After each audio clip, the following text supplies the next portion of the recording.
దానికి కారణం విభజన, విషాదం. విద్వేషాగ్ని కూడా దానిని బూడిదిగా దహించలేకపోయింది.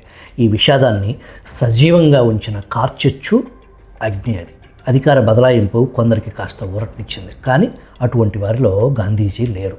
ఎన్నో సత్యాన్వేషణలతో ప్రయోగాలు చేసి 78 ఏళ్ల వయసులో ఉన్న గాంధీ ఆలోచన మునిపిటి కన్నా ఎక్కువగా బలపడింది. కానీ ఆయన శరీరం శక్తి కోల్పోయింది.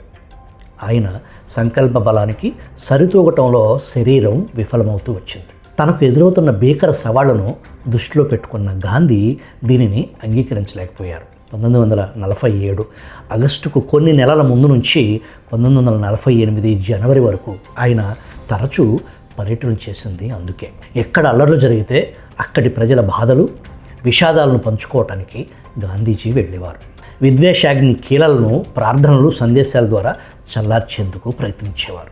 భవిష్యత్తులో సాన్నిహిత్యం కొనసాగించే మార్గాలను సూచించేందుకు ప్రయత్నించారు. ఆర్ఎస్ఎస్ మతమౌఢ్యం, ఆర్ఎస్ఎస్ ఉన్మాదం నుంచి మానవతా మార్గం చూపటానికి తన మనసు లోతుల్లోంచి కృషి చేశారు. ఆయన రావాలని కాంక్షించిన ప్రదేశాలన్నింటికీ, ఆయన్ను చూడాలనుకున్న క్షతగాత్రుల్లో ప్రతి ఒక్కరిని గాంధీ చేరుకోలేకపోయారు. ఒక చోట ఉంటూ ఇతర ప్రాంతాలకు శాంతి సందేశాన్ని, దూతను పంపించేవారు. పరిస్థితులు మరింత ఎక్కువగా సంక్లిష్టంగా మారుతూ వచ్చాయి. అవిభాజ్య భారతదేశ విస్తృతి చాలా విస్తారమైంది. కరాచీ ప్రభావం బీహార్లో కనిపించింది.